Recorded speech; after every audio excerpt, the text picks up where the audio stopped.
and Joe got back together, he was the husband that a lot of us dreamt of having, and she got. Please welcome actor David Groh, who played Joe.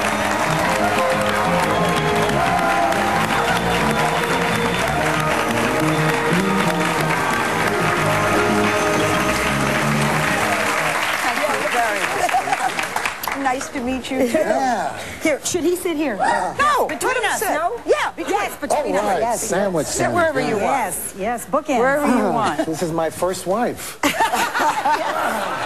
these are the questions you want to know. Yeah, he was the most eligible bachelor in Hollywood at that time. I asked her if she was romantically interested in you with some part of her, and she said, oh, absolutely. Of course. I'll ask you the same question. Absolutely, still am. It has to work. I have such warm feelings for Valerie, and it's not just because we're on a talk show, but tell you that I was like one of the people sitting in the audience. I was this struggling actor in New York who was in plays at churches and coffee houses and you name it, everything but a theater. And I loved the Mary Tyler Moore Show, and I loved Valerie's character. And one day I decided, I had a dream, I wanted to try Hollywood. So I arrived on April Fool's Day, a very good day to arrive at. And this magical thing happened. Talk about being lucky. By July 5th, I went to work on Rhoda. It was one of those, the second audition was Rhoda. May, June, July. Yeah, it's amazing. 3 months. I hate you. Unbelievable. I hate you. I know. A lot of people You did do. something special to make sure you got the part of Joe. What did you do?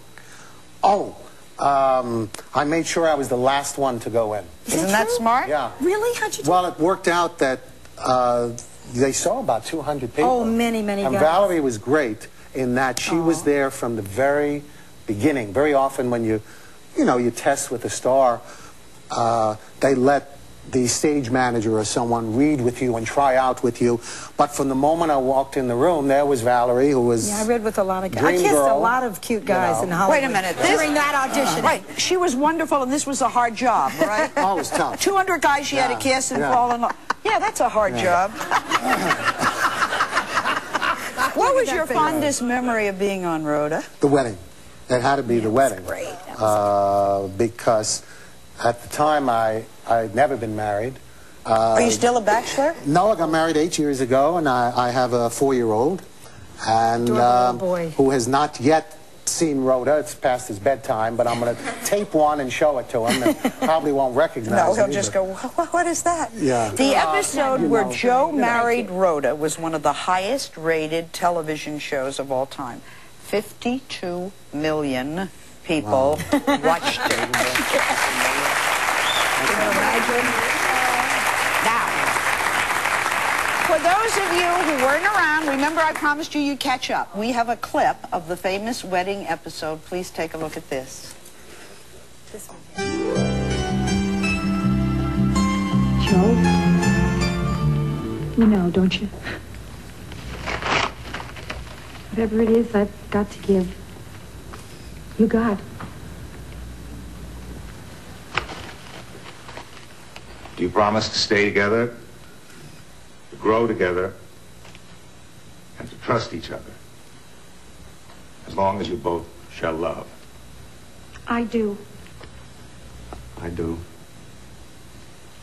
By the authority vested in me by the state of New York, I now pronounce you married.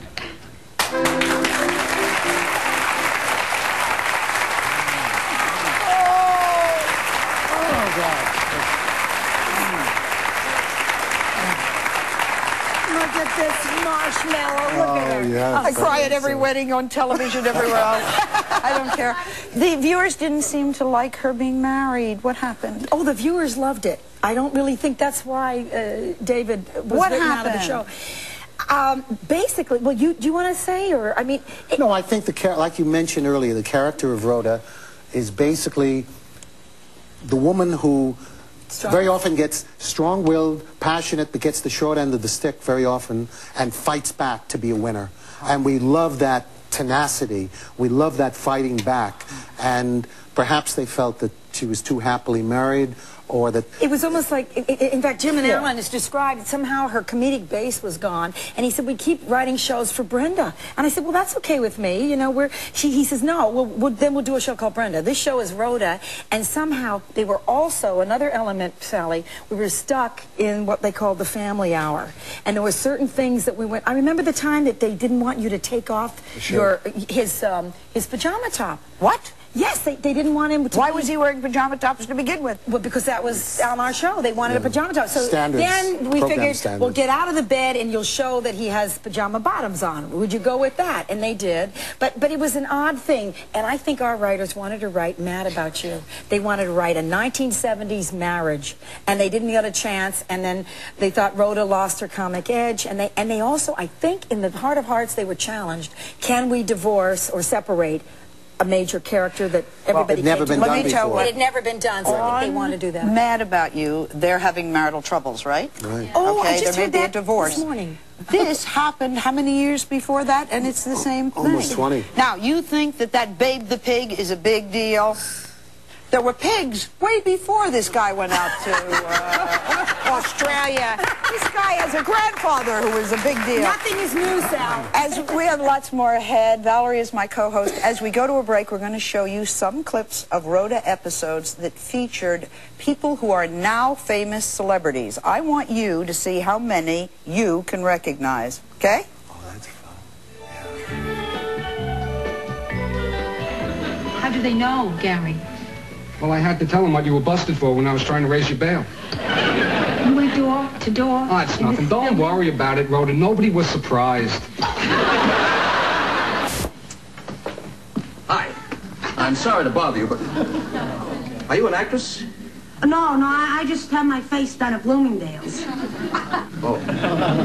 I thought maybe Cabaret was in town. You're nuts, you know that? You're really nuts. I'm nuts? You know, the next time I get involved with a person like you, I'm not going to get involved with a person like you. Hey, don't apologize to me. That's okay. I like people with rough edges. Stick around, they could get rougher. And then Mr. Grant said everybody should do at least one dumb, crazy thing in his lifetime, and this one agreed. And here we are. Oh, but I'm so glad you did it, because now 3 of my favorite people in the world are here for my wedding. Surprise!